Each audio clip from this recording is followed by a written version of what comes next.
BRS అధినేత కేసీఆర్ ఇవాళ తెలంగాణ భవన్ కి రానున్నారు. కృష్ణా బేసిన్ పరిధిలోని 5 జిల్లాల బీఆర్ఎస్ నేతలతో ఆయన సమావేశం కానున్నారు. మహబూబ్ నగర్, రంగారెడ్డి, హైదరాబాద్, నల్గొండ, ఖమ్మం జిల్లా నేతలతో ఎన్నికల సమయాతంపై చర్చించనున్నారు. ఈ నెల 13న నల్గొండలో బీఆర్ఎస్ భారీ బహిరంగ సభ ఏర్పాటు చేసింది. ఈ సభ నుంచే లోక్సభ ఎన్నికలకు కేసీఆర్ శంఖారావం పూరించనున్నారు.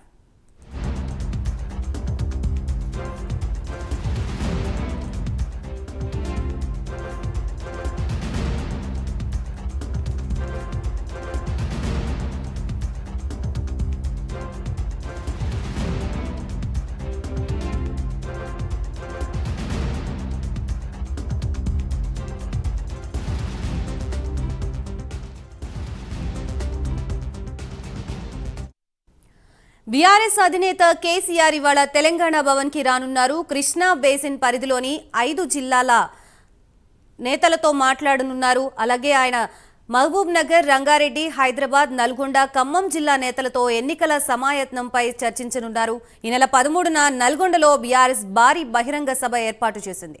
ఈ సభ నుంచే లోక్సభ ఎన్నికలకు కేసీఆర్ శంఖం పూరించనున్నారు.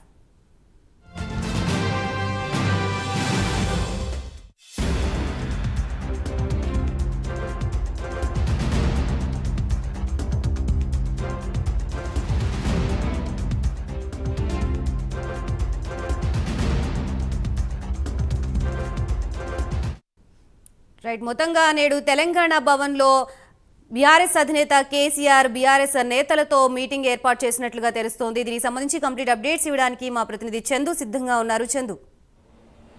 గాయత్రి, మరికాసేపట్లో మాజీ ముఖ్యమంత్రి బీఆర్ఎస్ పార్టీ అధినేత కేసీఆర్ తెలంగాణ భవన్కు రానున్నారు. అసెంబ్లీ ఎన్నికల తర్వాత తొలిసారిగా ఆయన తెలంగాణ భవన్కు వస్తున్నారు. ముఖ్యంగా రేవంత్ రెడ్డి ప్రమాణ స్వీకారం చేసిన రోజే ముఖ్యమంత్రిగా ఆ రోజు ఫామ్ హౌస్కు వెళ్ళినటువంటి కేసీఆర్ అక్కడ జారిపడ్డారు. ఆ తర్వాత ఆయన తుంటి ఎముక శస్త్రచికిత్స కూడా జరిగింది. ఆ తర్వాత చాలా రోజులుగా ఆయన రెస్ట్లోనే ఉన్నారు. తాజాగా అసెంబ్లీలో ఎమ్మెల్యేగా ప్రమాణ స్వీకారం చేసిన తర్వాత ముఖ్య నాయకులతో రోజు సమావేశం అవుతున్నారు. ఇదే క్రమంలో ఈరోజు తెలంగాణ భవన్లో ఒక సమావేశాన్ని ఏర్పాటు చేశారు. ఈ సమావేశానికి ముఖ్యంగా 5 జిల్లాలు మహబూబ్ నగర్, నల్గొండ, ఖమ్మం, హైదరాబాద్, రంగారెడ్డి జిల్లాలకు సంబంధించినటువంటి పార్టీ ఎమ్మెల్యేలు, ఎంపీలు, ఎమ్మెల్సీలు, మాజీ ఎమ్మెల్యేలు, మాజీ ఎమ్మెల్సీలతో పాటు ఆ జిల్లా పార్టీ అధ్యక్షులతో పాటు మొత్తం 500-600 మంది ముఖ్య నాయకులందరినీ కూడా ఈ సమావేశానికి పిలిచారు. ముఖ్యంగా వాళ్ళందరూ కూడా ఇప్పుడిప్పుడే భవన్కు చేరుకుంటున్నారు. ముఖ్యంగా చూసినట్టయితే కృష్ణా జలాల అంశంపైనే ప్రధానంగా బీఆర్ఎస్ పార్టీ ఫోకస్ పెట్టింది. గత వారం రోజులుగా కూడా కృష్ణా జలాల అంశంపై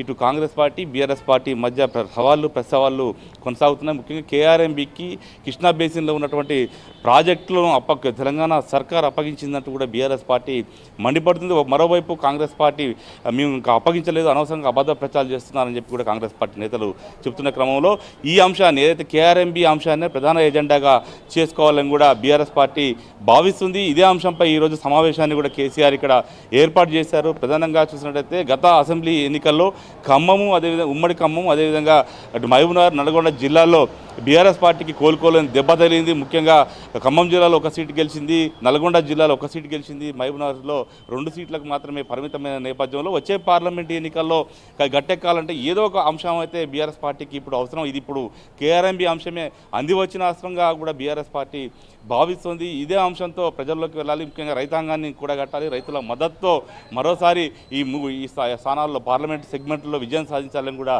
బీఆర్ఎస్ పార్టీ భావిస్తున్న నేపథ్యంలో ఈ సమావేశానికైతే ప్రాధాన్యత నెలకొంది. ఇదే అంశంతో పాటు అసెంబ్లీ సమావేశాలు కూడా ప్రారంభం కాబోతున్న నేపథ్యంలో అసెంబ్లీ సమావేశాలు అనుసరించినటువంటి వ్యూహాలపై కూడా ఈ యొక్క సమావేశంలో చర్చించబోతున్నారు. ముఖ్యంగా ప్రభుత్వాన్ని ఈ కేఆర్ఎంబీ అంశంపై ఇరుకున పెట్టాలని కూడా అసెంబ్లీలో బీఆర్ఎస్ పార్టీ భావిస్తుంది. దీనికి సంబంధించి సలహాలు, సూచనలన్నీ కూడా పార్టీ ముఖ్య నేతలకు కూడా కేసీఆర్ ఇవ్వబోతున్నారు. ఏ అంశాలు మాట్లాడాలి, ఎలా మాట్లాడాలి అసెంబ్లీ దానిపై కూడా పూర్తిగా దిశానిర్దేశం కూడా చేయబోతున్నారు. ఇక మరోవైపు ఇటీవల క్యాబినెట్లో తీసుకున్నటువంటి అంశాలు అయితే ఉన్నాయో ఆ అంశాలను కూడా కేసీఆర్ చర్చించే అవకాశం కనిపిస్తుంది. ఎందుకంటే ఇప్పటికే టీఎస్ను టీజీగా మారుస్తూ క్యాబినెట్ ఆమోదించింది.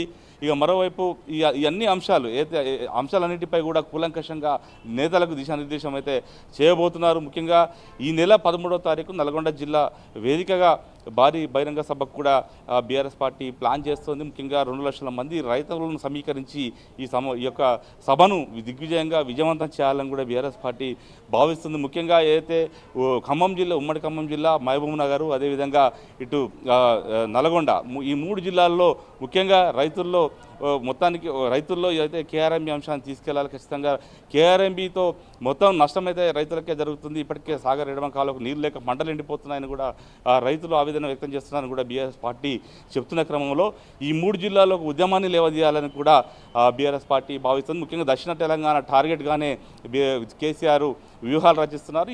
ఈ అన్ని అంశాలపైనే ఈరోజు ఈ యొక్క సమావేశంలో చర్చించబోతున్నారు. కేసీఆర్ 11 గంటలకు వచ్చిన తర్వాత తెలంగాణ తల్లి విగ్రహానికి పూలమాల వేసిన తర్వాత లోపల జయశంకర్ విగ్రహానికి పూలమాల వేసి ఆయన నివాళులు అర్పిస్తారు. తర్వాత ఆయన ఛాంబర్లో కూర్చుంటారు. ముఖ్యంగా పండితులు కూడా వచ్చి ఆయనకు ఆశీర్వచనాలు కూడా అందించబోతున్నారు. ఇప్పటికే తెలంగాణ భవన్ పూర్తిగా అలంకరించారు. చాలా రోజుల తర్వాత కేసీఆర్ వస్తుండడంతో కొంత సందడి వాతావరణం అయితే తెలంగాణ భవన్లో కనిపిస్తుంది. నాయకుల్లో ఉత్సాహం అయితే కనిపిస్తోంది. గాయత్రి, రైట్. మొత్తంగా చందు, రాజకీయ పార్టీలన్నీ తెలంగాణలో పార్లమెంటు ఎన్నికలపై వ్యూహాలు రచిస్తూ ఉంది. అలాగే బీఆర్ఎస్ పార్టీ కూడా అసెంబ్లీ ఎన్నికల్లో ఆశించి భంగపడిన పరిస్థితి ఉంది. సో ఇప్పుడు పార్లమెంట్ ఎన్నికలకు సంబంధించి ఎటువంటి వ్యూహాలతో ముందుకు వెళ్ళనుంది బీఆర్ఎస్ పార్టీ? ఖచ్చితంగా అసెంబ్లీ ఎన్నికల్లో హ్యాట్రిక్ కొడతామని కూడా బీఆర్ఎస్ పార్టీ భావించింది. ఖచ్చితంగా 3వసారి అధికారంలోకి వస్తామనుకుంది. కానీ అంచనాలన్నీ కూడా బీఆర్ఎస్ అంచనాలు తలకిందులయ్యాయి. 39 స్థానాలకే పరిమితమైంది. ప్రధాన ప్రతిపక్ష పాత్రకే పరిమితమైన నేపథ్యంలో ఖచ్చితంగా పార్లమెంట్ ఎన్నికల్లో తిరిగి పుంజుకోవాలని కూడా బీఆర్ఎస్ పార్టీ భావిస్తూ ఉంది. ఎందుకంటే కనీసం గతంలో 9 స్థానాలను తెలంగాణలో ఎంపీ స్థానాలను బీఆర్ఎస్ పార్టీ గెలిచిన నేపథ్యంలో ఈసారి మెరుగైనటువంటి స్థానాలను సాధించాలి. ఖచ్చితంగా పార్టీ అధికారం లేకపోయినా ప్రజలు మా వెంటే ఉన్నారని తెలియజెప్పేందుకు కూడా ఆ పార్టీ ప్రయత్నం అయితే చేస్తున్నట్లుగా కూడా మనకు తెలుస్తుంది. గత కొద్ది రోజులుగా మనం చూసినట్టయితే ముఖ్యంగా కాంగ్రెస్ పార్టీ ఎన్నికల్లో ఇచ్చినటువంటి హామీలపైనే బీఆర్ఎస్ పార్టీ నేతలు కూడా ఫోకస్ పెట్టారు. ముఖ్యంగా కాంగ్రెస్ పార్టీ 420 హామీలు ఇచ్చింది. హామీల అమలు చేసేదాకా ఖచ్చితంగా బీఆర్ఎస్ పార్టీ పోరాటాన్ని కొనసాగిస్తుందంటూ కూడా నేతలు గట్టిగానే మాట్లాడుతున్న పరిస్థితి. అంటే ప్రభుత్వం వచ్చి కొద్ది రోజులైనప్పటికీ కూడా బీఆర్ఎస్ మాత్రం హామీలపైనే ఫోకస్ పెట్టింది. ఖచ్చితంగా వెంటనే రైతు రుణమాఫీ లాంటి రుణమాఫీ చేయాలి ఉన్నాయి.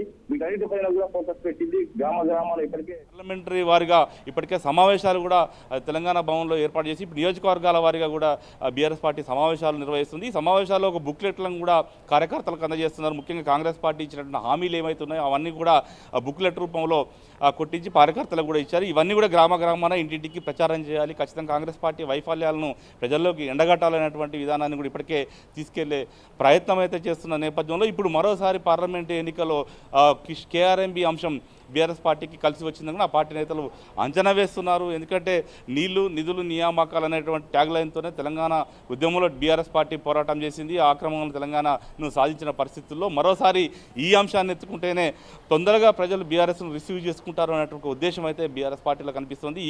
ఈ యొక్క ఎజెండా అంటే కేఆర్ఎంబీ, కృష్ణా బేసిన్లో ఉన్న ప్రాజెక్టులు, ఈ అంశాల ఎజెండాతోనే ముఖ్యంగా దక్షిణ తెలంగాణలో మరోసారి పాగా వేయాలని కూడా బీఆర్ఎస్ పార్టీ భావిస్తుంది.